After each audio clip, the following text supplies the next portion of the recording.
Good evening and welcome to the Drive at 5 on IntellectualRadio.com/iHeart radio station. I'm your host, Roman, and we have a good show planned for you today. But first, our forecast from our IntellectualRadio.com Weather Center. Today, veritable clouds with heavy thunderstorms in the area. Breezy thunderstorms can bring hail and damaging winds. High 71 degrees. Tonight, a shower here and there in the area early this evening. Patchy clouds and cooler, low 45 degrees. Tomorrow, cooler with sunshine and patchy clouds, high 55 degrees. Tomorrow night, mainly clear, low 42 degrees. The rest of the week forecast looks like this. Wednesday, mostly sunny, high 56 degrees. Thursday, cloudy with a shower here and there, high 60 degrees. And on Friday, periods of sun and clouds, high 65 degrees. The Drive at 5 is also part of the Monday Night Mogul with One Sister to Another with your girl Angela Johnson at 4 p.m. Straight No Chaser with your girl Rhea Ray Harris at 6 p.m. New Black Leadership at 7 p.m. and Maze Says with Maze Jackson at 8 p.m. The Drive at 5 is also part of the fabulous 5 at 5 only on IntellectualRadio.com/iHeart radio station. Today, my guest is a community leader and a former head of the Violence Interrupters / Ceasefire. In an exclusive announcement only on the Drive at 5, where you will get this major announcement today, please give a welcome back to the Drive to T.O. Hardeman. Welcome back to the Drive. It's good to be on your show, Brother Roman, here with the Intellectual Radio family. Before we get to your major announcement, I know you're eager to announce it, right? Not really. Not really. Not really. Okay. There are some major issues in Chicago and in Illinois that I would like to have your insight on those issues, if possible. First, Chicago had another violent weekend. So far, according to the Chicago Tribune crime website, 824 shooting victims, 161 homicides so far. Again, I ask this question over and over. Should people be warned that there is a gang war in Chicago and the surrounding areas? There's no gang war in Chicago. There's an economic and miseducation war in Chicago. African-American people, the only reason why it's so much violence is because African-American people are not unified. The young people are too disconnected from the older people and the middle-aged people. There's no sense of pride in the African-American community. And at the same time, there's economic gang-banging going on throughout Illinois and in Chicago, where resources are being withheld from the grassroots people. So young guys figure they got to kind of dictate the streets in order to survive. Contrary to popular belief, a lot of the conflicts are not about drugs. They're not about gang banging. You have a lot of interpersonal beefing going on out there, a lot of social media beefing. But at the same time, we as a people must unify. I say this time and time again, because Black Death, for everybody out there listening and watching, Black Death is a hustle. Every time somebody gets killed, the media circus begins. Everybody telling they need money for this program. They need more police. Everybody trying to prosecute people. This is a big hustle, and it has not ended as of yet, and it will never end until Black folks unify, period. That's just my main comment as it relates to that, Brother Roman. You're saying that there is no gang war, but the police, the mayor, and everybody else saying it's something that's going on, and they're gang banging on social media. They're holding up guns. They're doing drugs on social media, and then what happens is, out of the blue, they get shot and killed. Reminds you of what happened several days ago, which you're aware, on Lake and Central. Right. 5 people got shot, one death. Yes. Due to social media. Well, it's due to social media, but at the same time, it's due to the wrong thinking.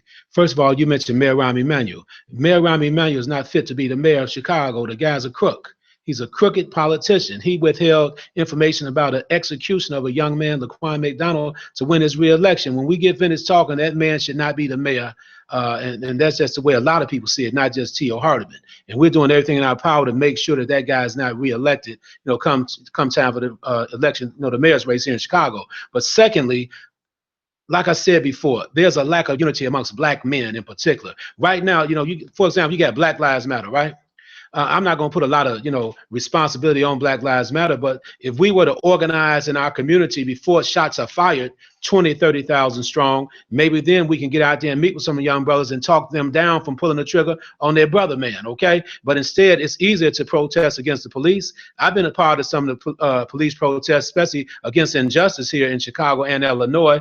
But at the same time, we must do the same thing in our community, hold our people accountable. If the mothers, the fathers, the uncles, the brothers would talk to their own nephews and nieces and really let them know, you're not going to be a part of this family if you continue to shoot people in this community. You're one of our blood. So you can talk to your own blood. It's a sad day in America, Roman, if you cannot talk to your own relative. That's what needs to happen. It needs to come from within the family in order to really get a handle on some of this violence. And everybody in Illinois knows that T.O. Hardeman can help stop the violence. When I was running ceasefire, homicides were down 25%. I would never take all the credit, but I know for a fact that we played a major role in reducing the violence. And I'll say this and let it go. The Department of Justice, everything I'm talking about is factual here, okay? The Department of Justice conducted an investigation on the Chicago Police Department, a scathing investigation, all right, which revealed that Chicago Police Department is one of the most corrupt police departments in the United States. So how do you think brothers on the streets feel when you mention police? I'm not saying all the police are bad. You have some good police out there, but the reality is, how can you work with a system that's proven to be corrupt and was proven by the highest level of justice in the United States? So our brothers and sisters, we're being attacked from all fronts. The dope that's in the black community was sent to the black community for a diabolical purpose. Nobody wants to talk about that. The illegal gun trade, nobody wants to deal with that. How are these brothers getting these illegal guns out here? There's other faces involved in this conspiracy to destroy black men in particular. And nobody wants to talk about it the way I talk about it, okay? So when you talk about gang, you got to address all the other gangs, all the other gangs from the higher levels that are not really black young men on the streets. Black death is a hustle. The criminal justice system would be broke today if it wasn't for our African-American brothers and sisters being involved in some levels of crime out there. And I'm not saying just black young men, I'm saying people in general, but there's a preponderance of evidence that dictates you have more African-American people being arrested, wrongfully incarcerated, wrongfully convicted, and involved in the dope game. But all the killings not over no dope. You mentioned unifying the black community, the black men in particular. Where's the start? Where's the starting point? How to unify? How you can call a truce to what's going on black crime? Well, I'll be straight up with you for those people that are tuning in. I want to thank some of my friends from watching. My sister Ladrina, my man Emmanuel Chris Welch is watching, Cortez Harris. Let me say this: the black community needs this right now. Just like I'm not a Donald Trump supporter, I just want to make that clear.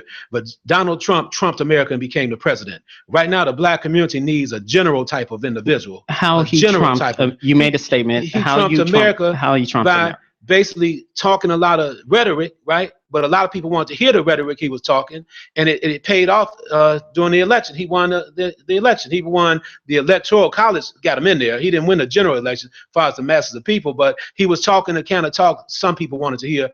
To be honest with you, the majority of people wanted to hear what he was talking about. And what happened, Hillary Clinton, I love Barack Obama. I want to make that clear. Former President Barack Obama was a good man. As a matter of fact, he was one of the smoothest presidents I've ever, witnessed in my lifetime. But this is the thing.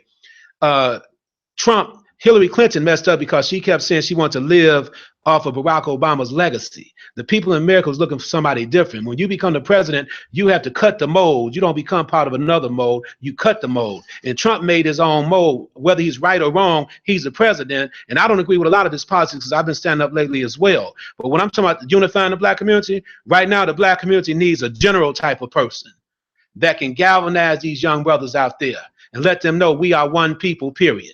Then we can stop a lot of this killing. I'm not saying go stand on the youth. I'm not saying go on trying to preach to them. I'm saying get their fathers, get their cousins, their uncles, get everybody in their family involved. Say, look, we need to talk with you, brothers, and we need to work this out. But I'll tell you something. Once you begin trying to unify the black community, you're going to start seeing the real faces of evil, because there are different faces behind the big drug trade. There are different faces behind the illegal gun trade. So you can actually lose your life when you speak like this. Our young brothers are crying out for help, but there's a disconnect and nobody wants. It's like the elephant in the room theory. Nobody wants to approach. They come home every day. They see the elephant in the front room, but everybody goes to their bedroom and they don't want to talk about the elephant in the room. They just whisper about it. That's what's going on with all the violence in the black community. The mayor cannot solve the issue of violence. That's not his job. He's not a violence prevention expert. The superintendent of police, I have nothing against Eddie Johnson. I think he's doing the best he can. But one thing nobody really wants to talk about, and I know I'm going here and there, but I have all my facts. The thing is, you had people from different ethnic groups that have controlled the police department for over 100 years here in Chicago. And nobody wants to talk about it. That's what led to all these problems. You had the Independent Police Review Authority. Over 10,000 cases were submitted to this authority, so-called authority, and only 2 to 3% actually even were looked at. That goes to show you right there, the people on that level really did not care. And when I stress this issue that Mayor Rahm Emanuel should resign because he fired McCarthy, 2 city attorneys that were involved in all these cover-ups, they resigned.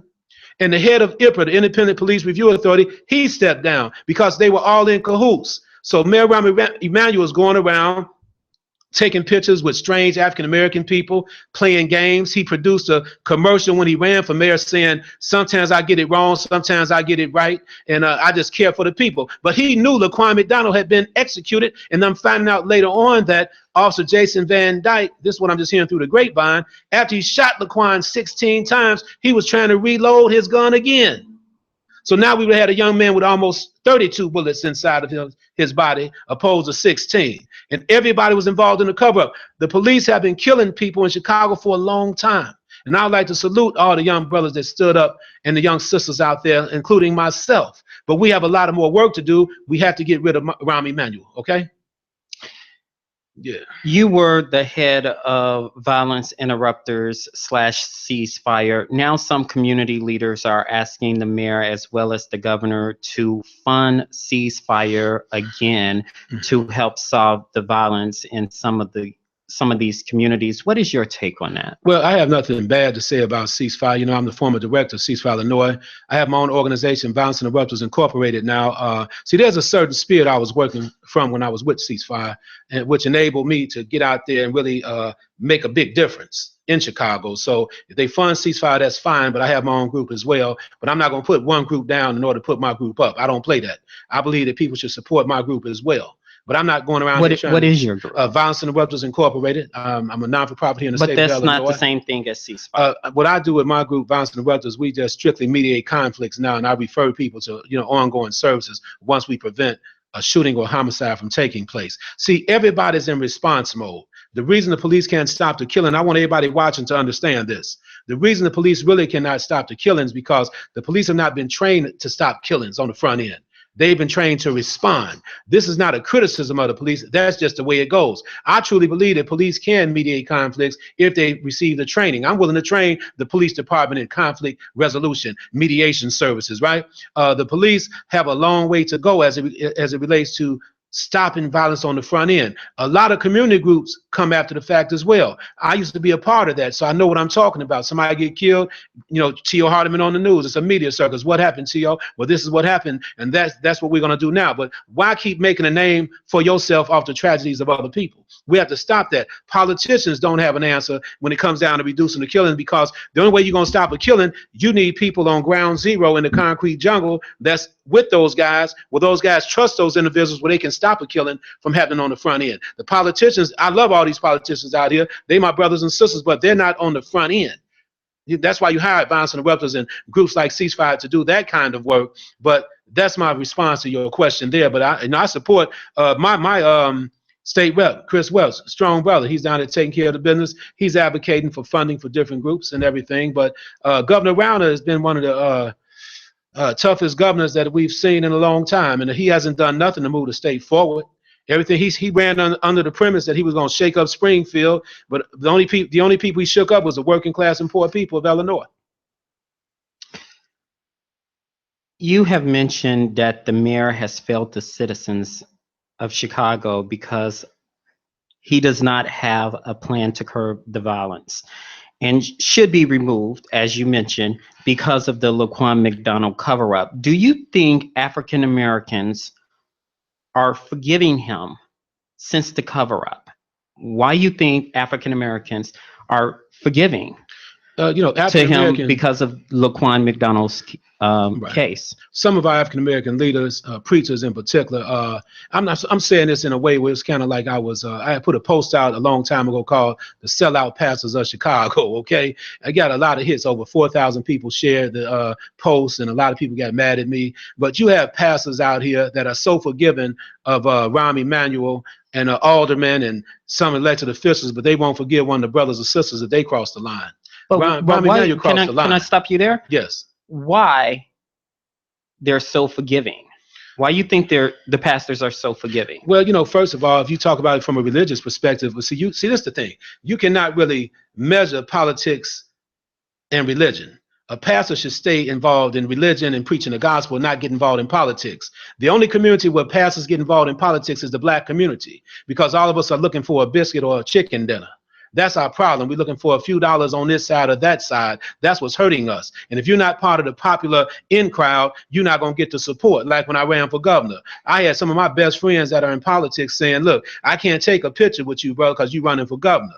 I'm saying, what you mean you can't take a picture with me? I'm your man for 20 years. But the thing is, it's all about perception out here. And African-American people continue to take the little scraps off the table, and then the mass of the people don't get anything. That's the reason why I talk this way, because everybody that's listening, they know what I'm talking about. You got, for example, Pritzker. What's his name? Pritzker wants to run for governor, right? J.B. Pritzker. I don't know him personally. I know some of his family members. He had his press conference, his announcement in the black community on the South Side.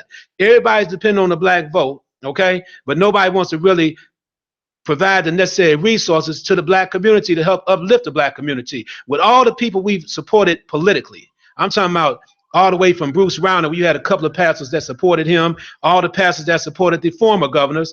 Why is it that the black community is still in shambles? Why is it when you go to Inglewood, Roseland, West Garfield, East Garfield, Austin, we still have all this crime and all these issues with all the people we supported? And I want to say this quickly. We tried Blagojevich. Look what happened. We gave Ryan a chance. Look what happened to him.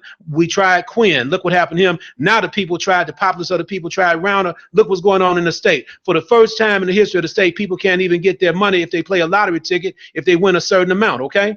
You got school districts suing Rauner. You got all these issues. He keeps blaming it on Madigan and all this kind of stuff. But as a governor, as a polished politician, you should be able to network and negotiate with people. It's not all about you. We have to learn how to get past that. And I believe Rauner only ran for governor so he can walk around looking important. He didn't need to become the governor. It's just something he wants to do because he's a billionaire. That's the same thing Kennedy's trying to do, the same thing that Pritzker's trying to do. Because they got money, they feel they're entitled to become the governor of the land. But that's just the way it goes. Some people say there are no answers besides martial law to the violence. Do you think martial law is the answer to curb some of the violence that's going on? Okay. You mentioned that we need to unite.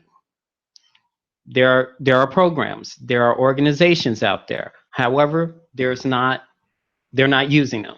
Do you think martial law is the answer? Well, let me say this quickly. I got my man Matt Harrington. He has a bill called House Bill 271 where they put serial numbers on bullets so you can trace where the bullet comes from.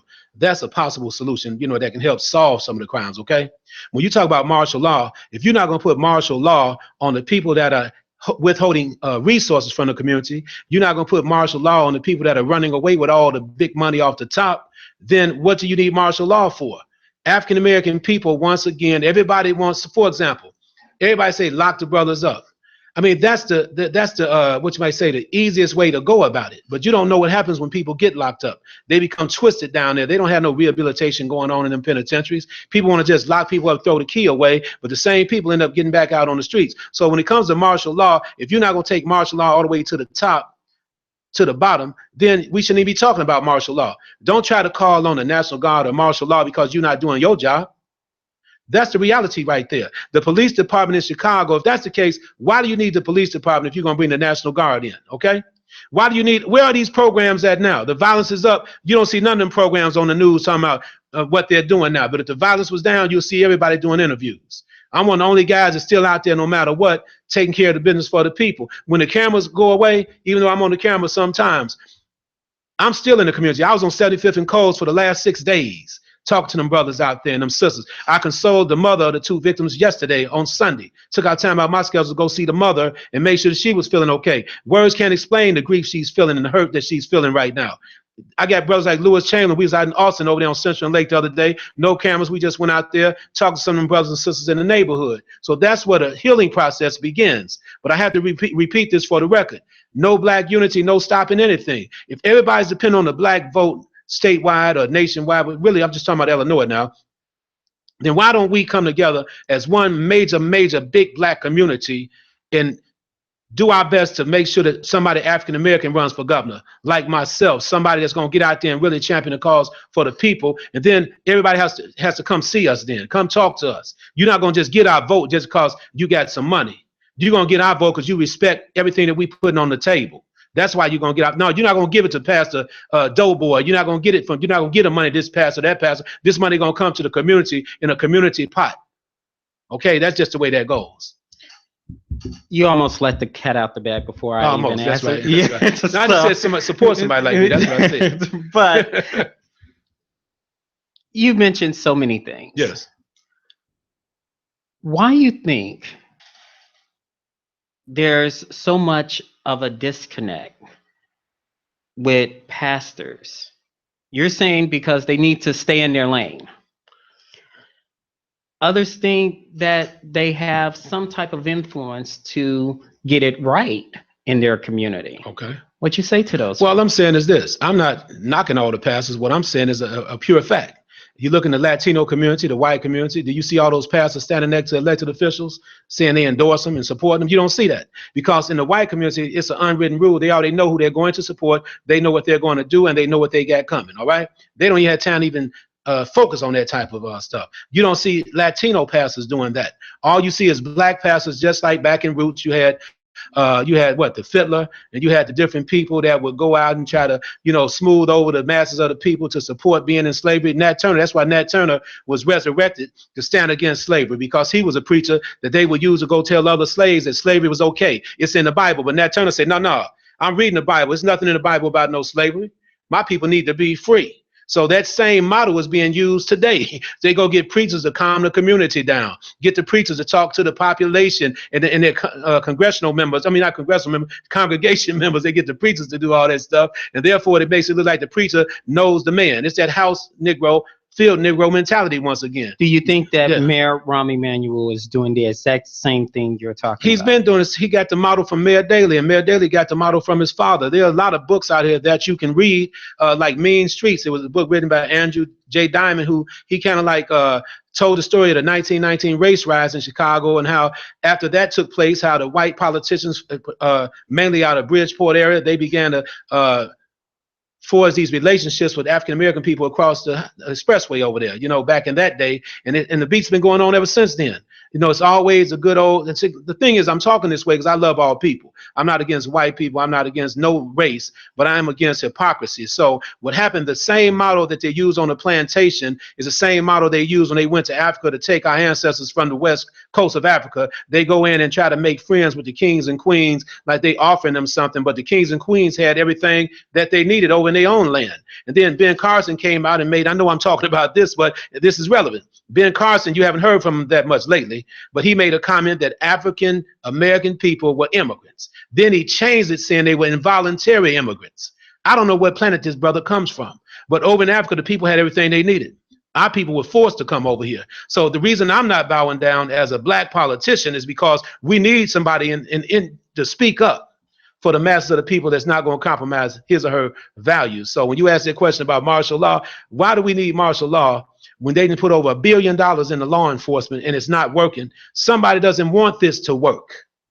Because if that be the case, the police will be trained on how to stop killings on the front end instead of responding to the violence.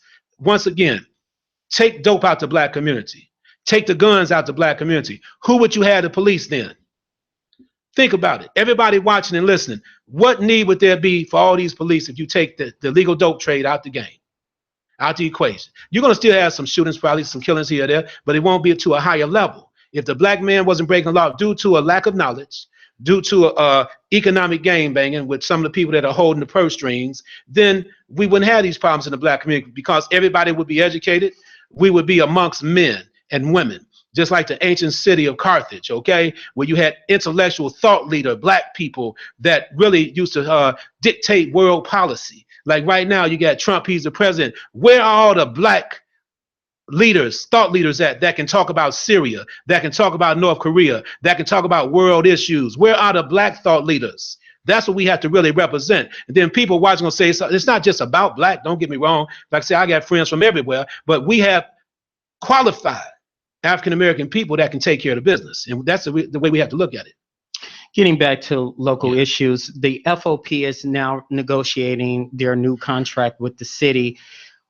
What will you like to see in that contract, if any?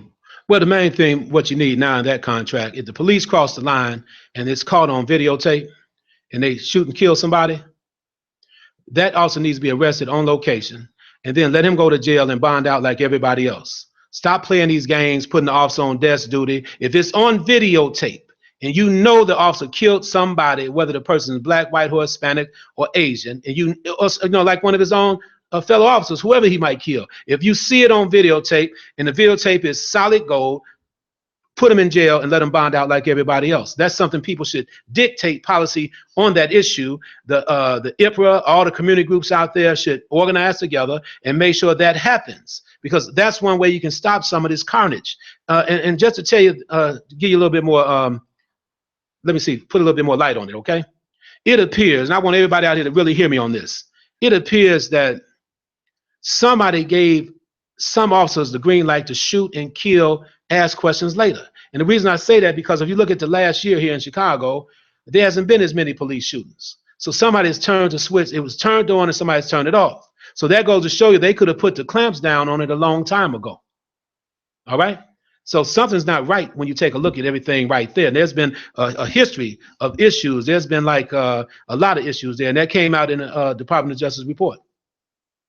Some people will also argue social media, because if you didn't have social media, the officers wouldn't get caught red-handed. Well, the thing is, social media plays a role, but you got black politicians, white politicians, Hispanic politicians. They already knew what the police were doing. You didn't need social media to talk about this. It's just people get their little gravy positions and they scared to speak up and, you know, stand up against injustice. You know, Nelson Mandela, Bishop Desmond Tutu once said, and Dr. King, if you know you overlook a situation of injustice, that means that you like a co-conspirator. And that's what's happening time and time again. That's the reason why we got to get rid of some of these politicians that are in office. They're not progressive enough. You know, people have been in these seats. The only thing I agree with Bruce Brown on is term limits. That's the only thing, because we need some term limits, because a lot of people have become complacent in their roles. They don't want to give up that position. And guys like me have to champion it for the people all the time. The FOP has been in the forefront and also in national news. One of the FOP leaders met with Trump. Yes. What is your opinion on that?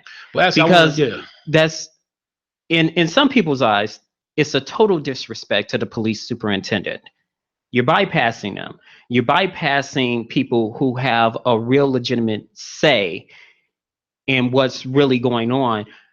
FOP has so much leverage in the city of Chicago. Do you think that? Well, this is the thing. I want to thank some of my people for tuning in. Ebony Williamson, Brother James Hyde-Smith, Donald Washington, some of my good friends, you know, throughout the universe. This is the thing. Eddie Johnson met with the Trump administration already before the leader of the FOP met with Trump, okay? That was in the news. I'm not sure if Eddie Johnson met with the president himself, because I didn't see that. I'm not sure. But I know that the FOP guy, Angelo, he did meet with, Dean Angelo met with the president, sat in a round table with him. Now, you got to understand, Tio Hardeman, I'm not just coming to you from a standpoint. I've sat down with Prime Minister David Cameron during my career, Queen Nora from Jordan. I gave a presentation to the head of all the UK police leaders in the nation at one time. So I've been in them settings myself. But the thing is, once again, it comes down to no respect for the black man. Like Donald Trump, he bombed Syria. When Barack Obama tried to get a vote on bombing Syria because 1,400 people had been attacked with this chemical, you know, these chemical weapons, they voted him down. But they gave Trump the green light. Well, he really didn't take a green light. He did an executive action, okay, but executive order. But the thing is this here, but he wouldn't have got no resistance like President Obama did. That's probably one of the main reasons why you see Obama's off the scene right now. He's probably just enjoying himself. He's probably glad to get on out the way, because you're dealing with the Trilateral Commission nobody wants to talk about. You got people that are calling shots behind the scenes. It's big money in war. Big money in war. Assad, Putin, Trump. Those are money people. It's all about money right now. We'll see what happens when the smoke clears. You are listening to IntellectualRadio.com/iHeartRadio station. The Drive at 5. My guest is T.O. Hardeman. T.O. Hardeman has a major announcement and have a statement regarding the announcement. What is your announcement and why? Well, I plan to run for governor again. For those who are watching, I feel that when I ran for governor the first time, we secured close to 28.1% of the state vote. And if I was to enter the playing field on the Democratic side, you would have 5 people running for governor, and that makes me the front runner. That puts me right in the front of the game, because it's not so much about money. It's really about the fact that T.O. Hardeman, all praise is due to God and all praise is due to the people that supported me. We secured close to 30% of the state vote when most people counted me out saying I would only get 5% of the state vote. You got Pritzker in the race, J.B. Pritzker. He's a billionaire. I wish him and his family the best. I know some of his family members, but the thing is, just because he's a billionaire doesn't make him entitled to become the governor. That's what we're going through with Rounder right now. He's a billionaire. He became the governor, and he put a big old stoppage on everything in the state. Nothing can go past without his approval. It's just he's playing King Rounder instead of being the governor, all right? Second, you got Kennedy in the race. I don't know anything. I did a little research on Kennedy. You know, I respect the legacy of the Kennedy family, but I couldn't point to anything tangible or concrete that Kennedy, what they've done for the people. I mean, I know his name. I hate what happened to him. I got a chance to, when John F. Kennedy was assassinated, I got a chance to visit Dallas. I stopped by the John F. Kennedy Museum, and I felt emotional. I did, because I figured he was an American hero, but that doesn't translate in the fact that his nephew or son, whoever Chris Kennedy is, should be the governor of Illinois just because he has big pockets. We need somebody in that office right now that worked on every level from the bottom to the top. Somebody that understands the poor and the working class people. We continue to vote these wealthy people in office, and it's just really like a badge of honor for them to parade around their family and their friends like they some big shots. You get a guy like me in the governor's mansion, we're going to bring some new flavor to the mansion. We're going to have some color in there. We've never had a black governor in the state of Illinois. Never had a black governor. I'm not saying they should vote for me just because I am black, but why is it that every time somebody runs for governor, they go to the black community to try to get votes? So what I'm saying, give me a chance. We gave everybody else a chance. Ryan broke the law. I talked about it earlier. Legorov just has to serve 14-year sentence.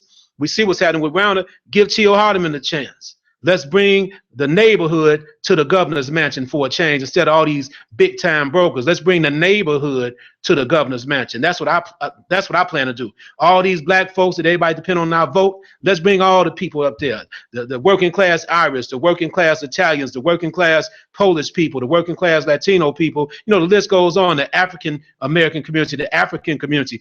People need to understand this. I'm not just talking.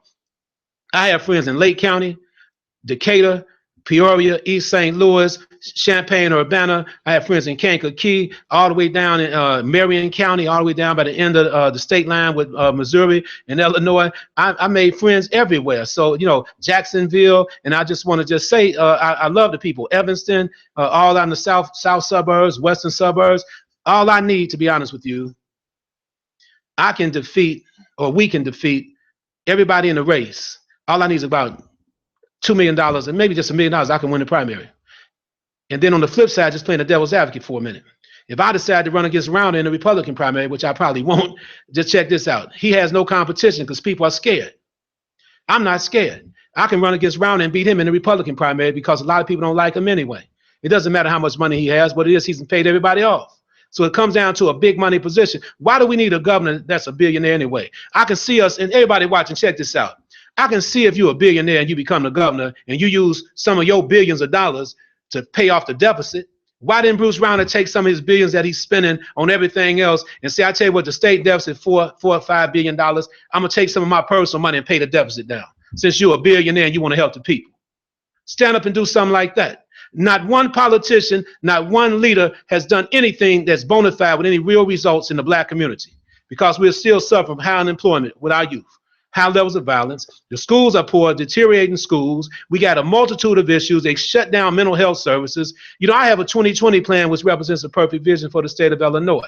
People just need to really tune in with me and check me out. Give me a shot at it. That's all I'm asking. I'm not begging for nothing. You know, my ancestors fought for our liberation, and I refuse to bow down. And the reason I'm running for governor is because we come from kings and queens. I'm not playing with that. I want young people that hear this interview, young people that might see me on TV, they need to understand we come from greatness. And we can become the governors, the presidents. We can be world leaders. Stop thinking that you have to be the sidekick or the next person that needs to just bow down or kowtow down to somebody. We can't live our lives like that. We are intellectual people as well, and we can govern.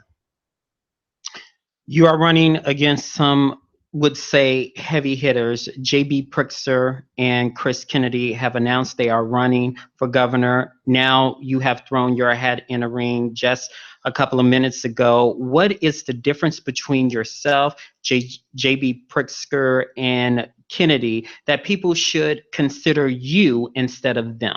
Well, first of all, I don't know what makes Pritzker or Kennedy a heavy hitter. I would have to, if you don't mind, I know you're the host of the show. Somebody tell me what made them heavy hitters. I don't. I want to know why they're heavy hitters. That's all I want to know. I can't answer that question. That's right. Because they have money, right? They that. have money. So what that dictates is if you have money, you can become a heavy hitter. You can run for governor. The reality is this. Do you consider yourself a heavy hitter? No, I'm a heavy hitter because I'm a national treasure for the whole world to see. And that's not my ego talking. I'm a brother that came from probably, like humble beginnings like a lot of other people in the world. And I was able to raise myself up and make some things happen in my life. So I'm grateful for that opportunity. But I've done a lot. I've hired over 300 ex-offenders during my career and helped rehabilitate a lot of people. I've raised money when I was running Ceasefire, organized block clubs, met with people from all levels of society. I know all the state wrestling senators down in Illinois right now. I know each and every one of them personally. I know all the aldermen. I know mayors from across the whole state. You got 4,920 cities and towns in Illinois. I visited almost all of them. So what makes me a heavy hitter is that you got a real champion for the people. Think about this. With around $30,000-$40,000, we actually won close to 30% of the state vote. Imagine if T.O. Hardeman had a couple $1 million, what that would look like. I would become the governor because I would get me a bus with my picture on the bus and a nice suit and tie with a main message. I'll be playing a lot of good music. Like my theme song was Let's Straighten It Out when I ran for governor. About Lattimore, let's straighten it out. You know what I mean? That's what I put out there because I want to straighten Illinois out. So I'll be riding around the whole town. Black community, white community. I won 30 counties downstate. I would get out that van, that big bus, and I would hang out with the people, break bread with them, and it would be the people's campaign. See, that's the difference. It would become the people's campaign. I have a plan to help reduce the state deficit, a plan to reduce violence, a plan to reduce recidivism in Illinois, which means we can stop the rotating doors of guys getting locked up, leaving in and out and all that kind of stuff. And then a plan to help grow the economy here in Illinois. And I don't believe in dictating to nobody. I believe in working it out. And that's your platform. That's part of it. This is a very historic couple of years in the state of Illinois of not having a budget for almost 3 years. A senator have stated that there will be no budget until 2019. As governor, you will know that's the beginning of running for governor. Right. How would you pretend you won the election, how would you fix the budget? Well, first and foremost, and get us out of this situation. Well, it's going to take some time because what the Madigan administration has been doing before Rounder's time, they had been taking money out the retirement funds to help patch up the budget every now and then.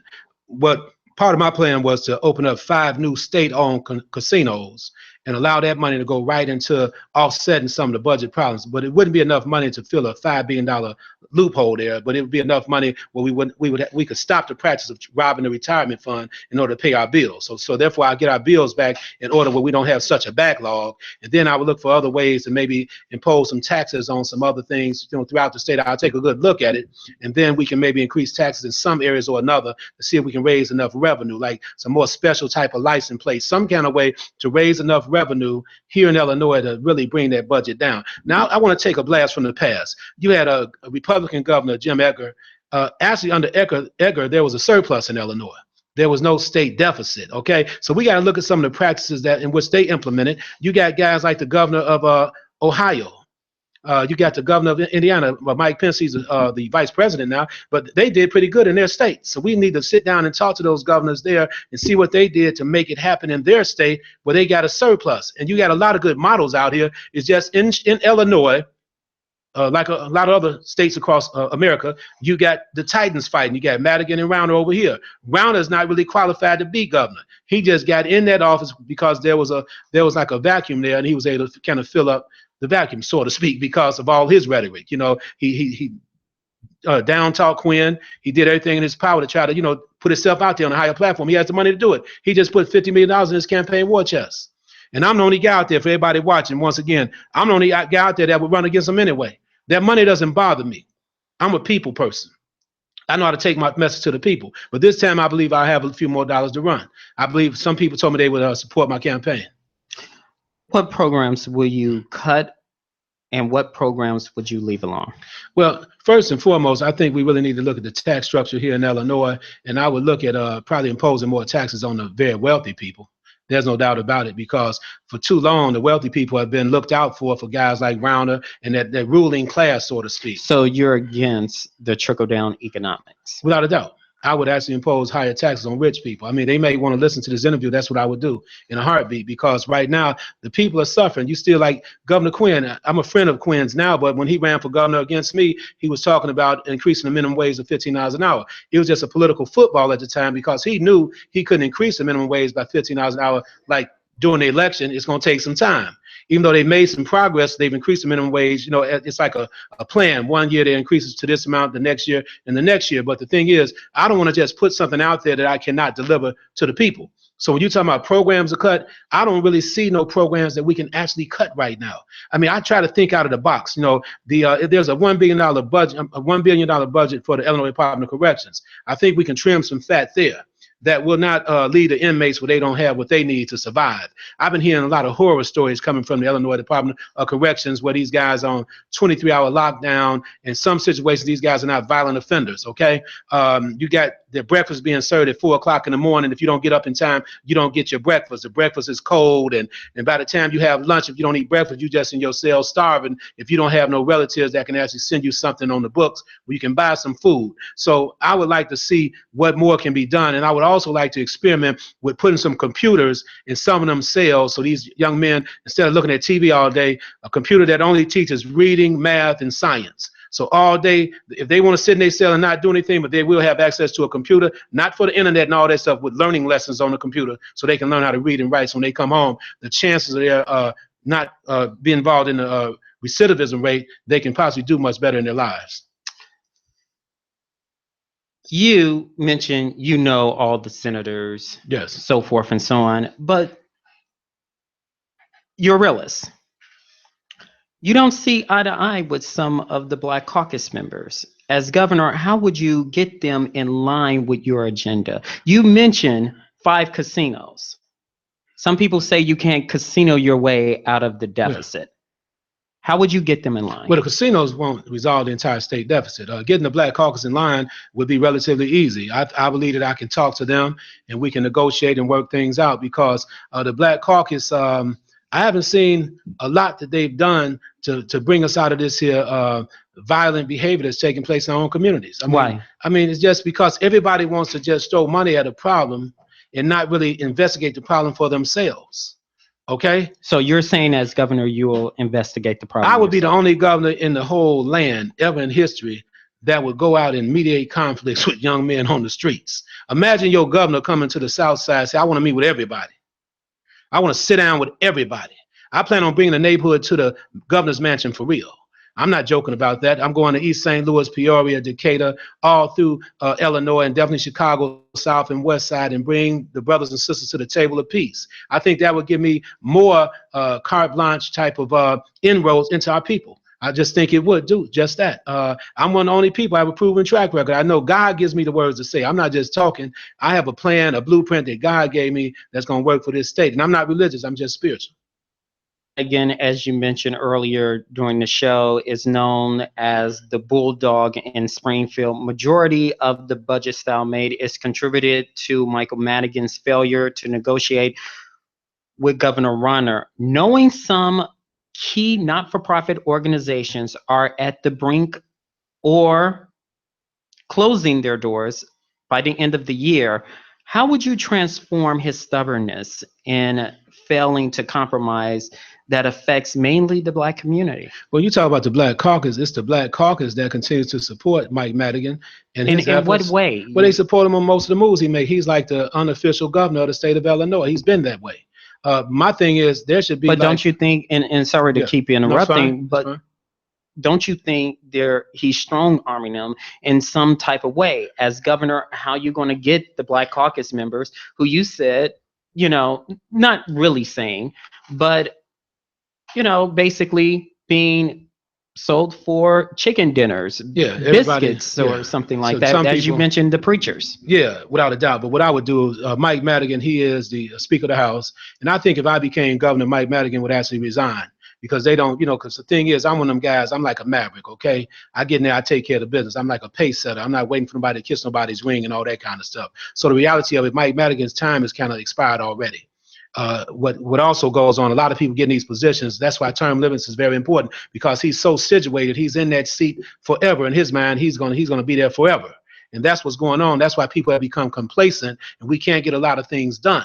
I'm not going to sit up here and say it's all Mike Madigan's fault or it's all Rounder's fault. All I know is that you got the battle of the big titans going on there. And what really was disrespectful for everybody across Illinois, when Rounder sent Mayor Rahm Emanuel a dead fish. That was in the newspaper. And he said he sent it, it was just a joke. That's what mafiosos people, the mafia do. Send their like opposition a dead fish or somebody that, and somebody may have an issue with. So this guy being governor. Don't you think that when Rahm Emanuel was in Washington, he sent dead fish to senators during the Clinton I remember era? that, but this is the thing. Why play with the people like that?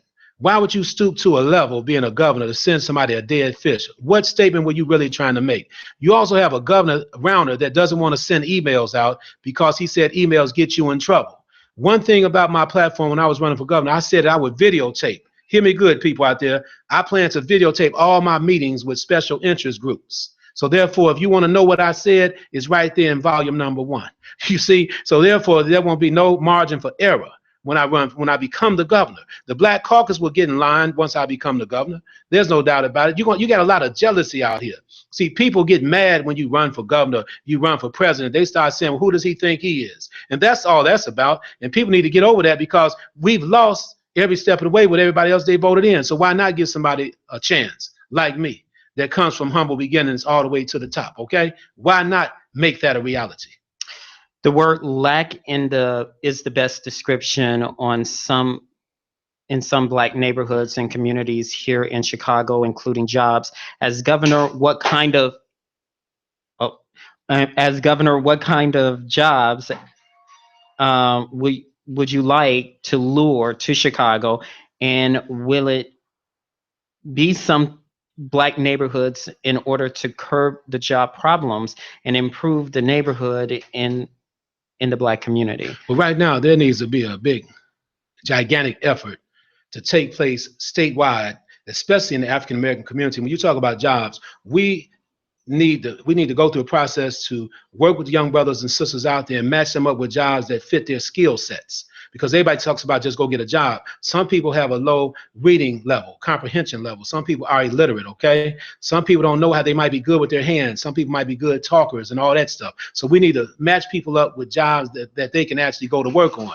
A lot of young men don't know how to put resumes together. So training people, that's why I was saying once again, and I just want to make this clear. The superintendent, the mayor, I'm not opposed to them giving me $20 million to work with the 1,400 individuals that they say are driving the violence in Chicago, because if that number is for real, give me the money to work directly with them guys and stop putting them in the criminal basket and put them in a productive members of society basket. Let T.O. Hardeman work with them. I'm not going to go around, like say, pleading for this, but the reality is I have a proven model. So what I would do as governor, I would create more training opportunities where the young men and women will get paid to go through the training, just like it was a job, and then eventually we land them where they need to be. Okay, right where they need to be. Another thing I think the United States military needs to take a look at: when a guy has one drug offense on his record and he's completed his sentence, he's done everything he had to do, especially if he caught the case as a young guy, 16, 18, or 19, give them people a chance to redeem themselves and allow them to become members of the military, especially if they have a proven track record and they have a lot of references which somebody would vouch for them, so they won't just be like written off because they made a mistake when they were younger. These are options that we can look at to help boost the economy and help uplift young people. My whole campaign is going to be around uplifting young people. The word transparency, a lot of people say transparency. You say you mean the word transparency. How can you define the word transparency if you're governor? Well, the thing is, I mean, I'm not saying this just to be like saying it. I would be more than willing to turn my whole governor's mansion into a reality show, seriously, because how more transparent can you be? I'm not interested in becoming the governor to become wealthy. I'm interested in becoming the governor because we tried everybody else in Illinois and throughout the nation. Give me an opportunity to straighten the state out. So being transparent, what I said before, I would videotape a lot of my interactions with people and make sure that everything is on record. You got a guy that's not interested in no personal gain. I just want to help the people. I'm only looking for a one term as governor. I'm not looking to get in there for no 2 terms. I want to go in there and straighten it out and get on out the way and let the record reflect that a black man, a qualified black man, straighten out the state of Illinois for everybody, for white people, Hispanic people, Asian people, everybody. A black man took care of the business because I'm not part of the good old boy system. Republican, Democrats. Yeah, I ran as a Democrat, but I'm more of a progressive independent Democrat. So I'm not part of this system. Let me take care of the business. I don't owe nobody no favors. Then why not run as an independent? Well, running as independent would be a waste of time. Never in the history of the state of Illinois has an independent done anything. Just like in the general election, the Green Party, what they got, 0.5% or 1 or 2% of the whole vote throughout the United States. The system is not set up for you to run as independent. If I would run as independent, if I could run in the primary as an independent, yes.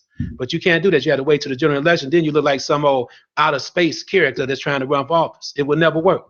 I think you got one independent senator. I forget his name now, but you got one independent senator, I think, out of one of those states on the East Coast.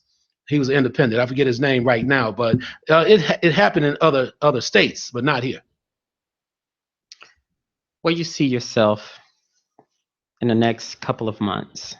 Well, I see myself on the campaign trail talking to the people. I shook hands with over 300,000 people when I ran for governor the first time. I see myself, the only difference now, I'm not going to drive my own car, through the state. I plan to get me a chauffeur driver, and hopefully people will support my efforts, and then they can ride me around the state so I can go shake hands with the multitudes of people, lay my plan out. I plan to roll my shirt up and go out there on these hot summer days and attend barbecues, picnics, gatherings, talk to the senior citizens, travel to statewide. I plan to, rent a big bus, seriously, with my big picture on there. Let's straighten it out. Tio Hardeman for governor. People can like me or love me. It doesn't really matter. As long as the people vote for me and I'm sincere. See, I'm not the guy that wears my feelings on my sleeve. So you can't say nothing to really hurt my feelings, because I don't want to run a negative campaign. I would like to run an upbeat campaign. We already know what Rauner hasn't done. We already know, like, once you start to see, everybody wants to go on people's background and this and that. Man, look here, as long as I can show you that I can run this state, leave me alone. Last time you was running, the word disrespect has come over and over and over again. Okay. Currently, this will be brought up regarding what Fox News said about you. Okay. And you filed the lawsuit against them because they disrespected you and they put it out there. Could you, I know you only can say a little bit, but describe to the people on IntellectualRadio.com/iHeartRadio station how they disrespected you, and do you think that will come up again?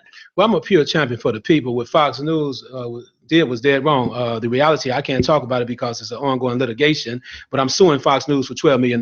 They messed with the wrong brother, period. I'm a stand-up guy on all levels. I mean that. I may not come right away, but I'm coming sooner or later.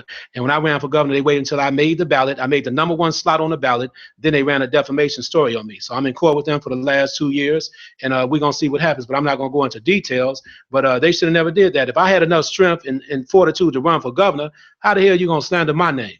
I'm not the one. No matter what happened, I already won. Because when I got 30% of the state vote when I ran for governor, and the people counted me out, people looked at me like I was crazy, didn't want to shake my hand. We still took care of the business. When it's all said and done, I finally made peace with Pat Quinn. I think he's a cool guy. I really do. Because a year later, we made peace. But the reality is I'm not going nowhere. I'm in it to win it. We're going to take care of the business. I plan to run on a higher level. I'm just kind of stuck a little bit in between. Rauner doesn't have no competition in the Republican primary. Even though he's a billionaire, it doesn't mean nothing. People don't like him. I'll probably get a lot of traction over there, but I'm a lifelong Democrat.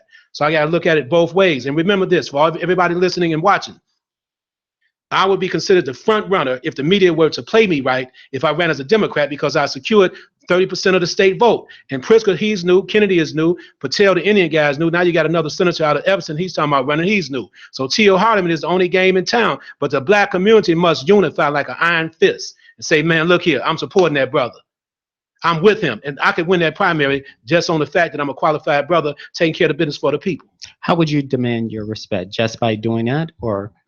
I get respect, bro. I know you're asking a question. I don't have nobody disrespecting me. You know, it's hard to answer that question because I'm not the guy that's going to be out there playing with nobody. I get my respect. A lot of people don't like you. They're not going to say they don't like you in your face. They come around you, you know, a little whispering and stuff. They do that to everybody, so you can't get caught up in that. I get mad respect. People just mad because I ran for governor, though. I can't get around that. I've been around people who this guy think he is. We are world leaders, man, period. We should never keep ourselves down in no puddle or no mud like we can't represent the higher level. That's the problem now. Where are the black faces at in world news right now? World thought leaders. Since Barack Obama, he's not the president anymore, where are the black thought leaders at on everything that's going on in the world? Where they at? It's a lot of us out here. Put me on CNN. I could talk about Syria, North Korea. I could talk about taxes, rich people, poor people, immigration, whatever the topic may be. T.O. Hardeman can address the issue because I do all my research and all that kind of good stuff. Please give IntellectualRadio.com/iHeartRadio station listening audience where they can contact you. Well, my website is my name, tohardeman.com, and look forward to a major announcement coming from T.O. Hardeman within the next 2 weeks. I plan to have 200 or 300 people standing with me as I make my announcement. It's like the Rainbow Coalition. You already made your announcement. Well, just some as I make the official, like with everybody coming out. But I'm glad to be on IntellectualRadio.com. And everybody knows my number out there. The people that are watching, I want to thank you all for checking me out. And hopefully I represented the people properly. And that's what I plan to do. As you see, I'm hyped up now. I'm always hyped up. Yeah, you are. Well, thank you for making your major announcement. Right. Appreciate it. And don't be a stranger to the Drive at 5. Right. Again, just in case, T.O. Hardeman throwing his hat in the ring for governor of the state of Illinois. I want to thank our executive producer, Earl Winfrey, Wanda, who's behind the scenes, and Rhea Ray Harris, who's up next with Straight No Chasers. We'll be back next week with the one and only chairman of the board, Fred Hampton. Have a nice week, everyone. Where it come?